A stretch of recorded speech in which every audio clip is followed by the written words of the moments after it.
정말 미안한 것뿐인 게 또 부모입니다. 폭삭 속았을 때 거기 보니까 부모는 잘못된 것만 사무치고 부모가 잘못한 것만 뭐 기억난다던가 뭐 이런 표현이 있더라고요. 그 표현 너무 좋아서 제가 적어놨는데, 부모가 착해가지고 지난날에 내가 자식들에게 미안했던 거 많이 생각나고, 좋은 부모들이라는 게 최선을 다했지만 미안한 거 죄책감만 또 남는 게 부모 아니겠습니까? 부모들이 죄책감이 있더라도 삼가해야 될 말이 있다고 생각해요. 자식들한테 미안한 지점이 있어서 아유 미안해서 이런 게 참 미안하다라고 얘기해야 되겠지만, 두 가지를 더 얘기하셔야 돼요. 내가 그게 못났지만 나름 그대로 최선을 다한 거였어. 부족했지만 내가 한심하고 모질라고 못 배우고 해가지고 잘 몰라서 그랬을지 모르겠지만 내가 나름 최선을 다해서 한 게 그거야 라고 얘기를 하셔야 돼요. 또 한 가지, 내가 그렇게 부족했는데도 불구하고 네가 이만큼 커져서 고맙다, 잘 커져서 고맙다, 이런 얘기 같이 해주셔야 돼요. 안 그러면 자식들은 잘못했다 미안하다 말하면 거기에 대한 값을 반드시 치르도록 할 거고요. 또 한 가지, 최선을 다하지 않은 것에 대해서도 남은 생에도 나무랄 거고요. 최종적으로 네가 잘 컸다는 말을 하지 않으면 나는 영원히 못 큰 사람이라고 생각을 해요. 일종의 마감의 말, 마침표의 말을 반드시 해주셔야 된다는 거. 네가 그런 문제를 겪은 게 내 탓이다. 널 제대로 못 기른 내 탓이다. 네가 그런 성격이 된 거는 이런 부분을 케어를 못해서 그런 거다. 자식으로서 대체 어떻게 부모에게 좀 어떤 의미에서 그 말씀을 하신지는 너무너무 이해가 돼요. 우리가 요즘은 TV를 너무 많이 봐가지고요. 상담 프로를 너무 많이 봤어. 금쪽 같은 내 새끼, 이혼 숙녀 캠프, 결혼 지옥, 이런 프로그램들 너무 많이 봐가지고 부모들이 얘네들이 이렇게 지금 이렇게 된 거는 다 우리가 어렸을 때 얘를 잘못 키워서 그렇구나, 이렇게 생각을 하시더라고요. 물론 우리가 실수한 부분들, 부모들이 실수하는 부분들이 있겠지만 그게 다가 아니라는 거 먼저 말씀드리고요. 아이들이 그렇게 인생에서 어려운 지점을 가지고 와서 이런저런 얘기하잖아요. 저는 이 아이 잘 컸다고 생각합니다. 이 친구는 잘 컸어요. 왜냐?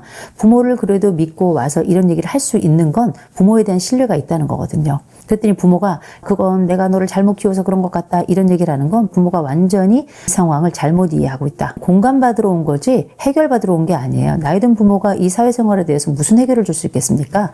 아유 그랬냐, 힘들었냐, 와서 일단 밥 한 모금 먹고 얘기 시작하자. 온도가 필요해서 온 거거든요. 내가 널 잘못 키워서 그렇다, 이렇게 말씀하시는 분들이 계시잖아요. 그건 제일 먼저 TV를 너무 많이 봐서 그렇다는 거. 두 번째, 너무 많이 봤는데 잘못 배워서 그렇다는 거. 세 번째 말씀드릴 건, 자녀를 그렇게 키운 것에 대해서 그렇게 미안하다, 잘못됐다라고 그만 얘기했으면 좋겠어요. 하도 전문가들이 부모가 자녀한테 가가지고 미안하다 이런 얘기를 해야 된다, 사과해야 된다 이런 얘기 하는데, 한 번쯤 내가 잘못한 부분이 있으면, 미안했던 부분이 있으면 사과 한 번 하면 되는데, 두고 이 잘못에 대해서 값을 치르도록 하는 자녀들이 꽤 많습니다. 우리가 살아가면서 아이들과 함께 살 동안에 어린아이들에게도 자꾸 무릎 꿇고 빌라고 얘기하는 사람들이 있는데, 발을 밟았으면 잘못했다고 미안하다고 사과해야 되겠죠. 살아가면서 부모가 하는 실수에 대해서 아이들에게 얘기할 수도 있을 거예요. 이런 얘기는 해야 됩니다. 그걸 미안해할 게 아니고요. 진짜 부모들은 내가 이런 부분들이 있었는데 이런 노력을 했다, 이런 지점들은 좋아진 점이 있다, 아마 부족한 지점은 좀 있었을 것이다, 그래도 네가 잘 커져서 고맙다. 전 부모가 이런 얘기 했으면 좋겠어요. 나이가 지금 벌써 10살, 20살 넘어서 30살, 40살 됐는데 이제 와서 무릎 꿇고 빌고 싹싹 빌면 그 자녀들이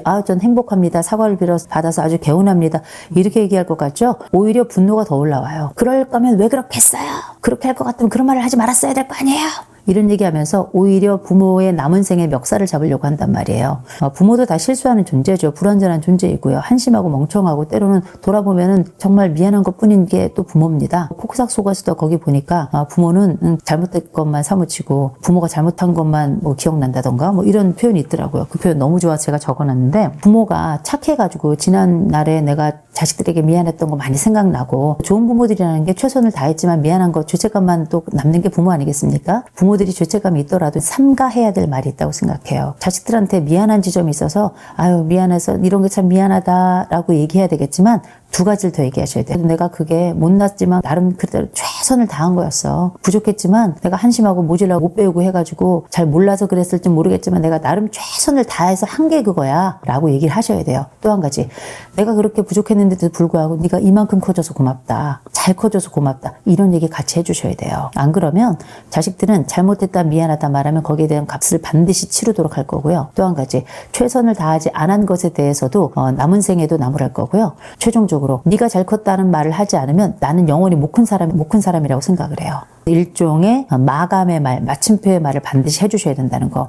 이런 부분에 있어서 내가 너에게 좀 미안한 지점이 있었다. 내가 부족했지만 나로서는 그때 당시 내가 최선을 다한 게 그거였다. 그때 더 배우고 더 알았으면 그렇게 하지 않았을 텐데 그게 나에겐 최선이었다. 마지막으로 그럼에도 불구하고 네가 잘 커줘서 이런 얘기를 할 수 있는 용기도 가져서 참 고맙다. 이런 얘기를 해주시는 게 굉장히 중요하다고 생각합니다. 삼각관계라는 개념이 있죠. 아이들 부모 싸움 할 때 갑자기 엄마가 애 불러놓고 야 니네 아버지가 어떤지 아니? 이러면서 애를 끌어당겨가지고 전혀 관계없는 제3자가 부부관계에 끼어들어 삼각관계를 형성하는, 그게 정서적으로는 굉장히 치우치게 만들고 또 세상에 대해서 또 적대적 관계를 만드는 좋지 않은 현상인데, 이런 삼각관계가 어렸을 때만 존재하는 게 아니에요. 이런 것들은 성장해 가면서 우리가 부모 간의 대화, 정서적인 위로, 공감이란 이름으로 계속 반복되거나 강화됩니다. 근데 이게 나쁜 게 아니에요. 그럴 때도 있는 거거든요. 아니 뭐 우리가 부모 자식 간에 야 니네 아버지가 얼마나 웃긴지 아냐 뭐 이렇게 얘기할 수도 있고, 엄마 언니가 얼마나 웃긴지 알아? 언니는 쓰레기야 뭐 이렇게 얘기할 수도 있고, 다 그런 겁니다. 이게 단기로 끝나는 것이 아니라 장기적으로 하나의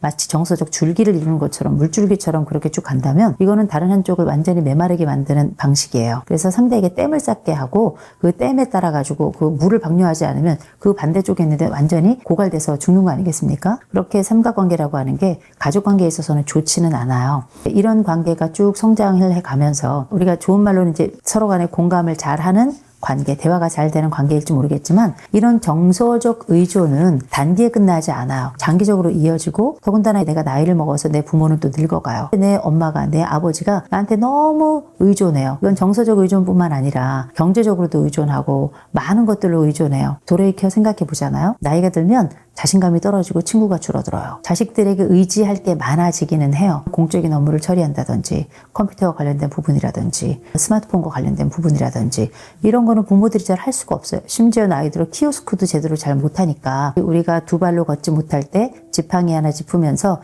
똑바로 살아가기 위해서 하나의 도움을 받는 것처럼, 자식이 그렇게 부모에게는 이런 지팡이 역할을 해주는 것이 굉장히 중요하다고 생각합니다. 왜냐하면 아이가 어렸을 때 걷지 못하고 할 때 부모가 아이를 반짝 안아서 이 아이가 잘 걸어갈 수 있도록 손잡아주면서 그렇게 아이의 발달과 성장을 도모했던 거잖아요. 그렇게 부모의 발달을 도와주는 게 자식의 역할이고 영역이라고 어떤 생각을 해요. 근데 지금 문제는 뭐냐면 이 과정이 좀 과도한 부모들이 있습니다. 이 과도한 부모들 같은 경우는 자식들에게 좀 부담이죠. 엄마 친구들과의 싸움과 관계를 공부하고 직장 가야 되는데 퇴근하고 온 사람 붙잡고 나서 365일 그런 얘기를 하면 얼마나 힘들고 피곤해요. 아이들이 함께 성장하면서 부모가 아이들을 키워내는 과정에 돈도 쓰고 했겠지만 20살 넘고 30살 이렇게 넘어서 사회적으로 막 시작하려는 이 자녀의 모든 금액을 다 뺏어가지고 부모가 자기 생활비로 쓴다면 그것도 말이 안 되는 거잖아요. 돈이 집안에 없다 보니까 이제 의지하는 영역이 커져서 그런 거거든요. 어떤 부모들은 말이에요. 좀 심할 경우는 50대 정도밖에 안 돼서 아이들이 뭐 20대, 30대 취직을 했는데 아이의 그때부터 부모가 일을 하지 않고 자식들이 월급으로 살아가는 집들도 있습니다. 기생의 의미가 굉장히 커요. 부모의 능력이 있으면 최선을 다해서 일하고 끝까지 일하고 자기 할 도리를 또 자기의 삶을 독립적으로 유지하는 거 굉장히 중요해요. 자식도 마찬가지죠. 커가면서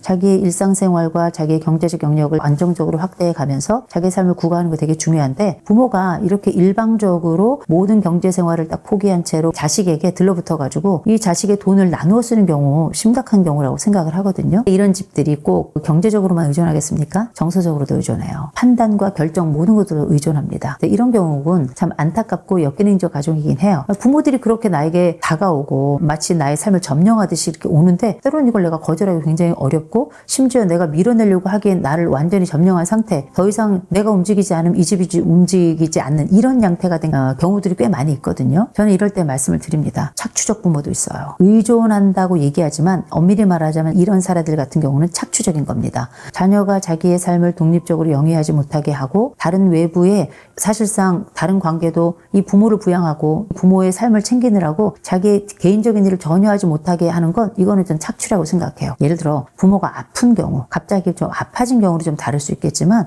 그런 경우를 하더라도 아이가 바깥에 활동하지 못하고 24시간 전적으로 다른 삶을 다 내팽개치고 나만 돌보고 있다면 저는 이건 조금 문제가 있다고 생각을 합니다. 이런 경우는 어떻게 해야 되냐면, 부모가 나에게 다가와서 내 삶을 점령한다고 느끼고 너무 의존이 좀 심해서 내 삶이 이 의존의 담요 속에 완전히 가려져서 빛이 안 보인다고 생각되는 경우가 있잖아요. 이거는 내가 결정해야 돼요. 어떻게 결정해야 되냐면, 부모가 나에게 의존해 올 때 그 퍼센티지나 정도를 내가 결정해서 제가 여기까지는 하겠습니다만 여기서 이상은 불가능합니다라고 얘기를 해야 돼요. 초반에 경계를 잘 지어놓지 않으면 의존할 수밖에 없는 부모 입장에서는 계속 안으로 진입해 들어올 수밖에 없는 거거든요. 자식 입장에서 보면 이게 너무 내가 벅차고 때로는 이게 나에겐 침범이라고 느낀단 말이에요. 그럴 때 내 경계를 잘 지켜야 부모도 여기까지는 가능하지만 여기까지는 안 되겠구나라는 걸 알게 되는 순간이 와요. 그럼 그때부터는 부모도 그 약속과 경계를 지키게 되는 거거든요. 부모를 부양하거나 부모와 정서적인 관계를 유지하는데 침범이라고 생각하거나 너무 부담스럽게 생각하거나 용돈을 일부 드린다든지 집에서 먹고 자면 나도 돈을 내야 될 거 아니에요. 그럴 경우는 집안 전체에서 내가 뭐 20만 원, 30만 원 이렇게 내가 내야 될 돈을 낼 수 있겠죠. 그런데 그게 아니라 전적으로 온 가족이 나에게 들러붙어가지고 나 없으면 이 집안이 돌아가지 않는다? 이런 경우에는 차갑고 냉정하게 들지 모르겠지만 경계 정하셔야 됩니다. 내가 삶을 살아야 내 가족도 사는 거예요. 나 없는 가족은 존재하지 않는 겁니다. 가족에게 함몰될 경우 나는 내 경계를 통해서 나라고 하는 시공간을 만들어내는 거, 이게 굉장히 중요하고 이건 일종의 저항하듯이 해야 된다고 저는 생각을 합니다. 우리 집 멀쩡히 건강하고 별일 없고 그냥 가족의 일부로서 역할을 해야 되는 건데 이것 자체에 대해서 거절하면서 아니야 난 내 인생을 살 거야 하면서 가족의 일원으로서 아무것도 역할도 하지 않는다? 이건 역시 웃긴 일이죠. 능력이 없는 부모님께 그래도 용돈 혹은 생활비의 일부를 드리는 거, 이거는 꼭 해야 되는 일이라고 생각을 해요. 전체를 다 내놔야 돼? 아니면 내 모든 월급이나 이런 것들을 부모가 다 관리하면서 부모가 나의 용돈을 일부만 주면서 심지어 나는 내 돈이 어떻게 쓰이는지도 몰라? 이거는 침범이에요. 이거는 함몰의 관계라고 볼 수 있습니다. 이런 함몰의 관계인지 아니면 이런 침범의 과정에서 내 역할 또 내 영역이 충분히 잘 확보되고 있는지 알아채고 그다음에 이걸 지켜내는 것도 굉장히 중요할 것 같아요. 건강하지 않은 가족 안에서는 그렇습니다.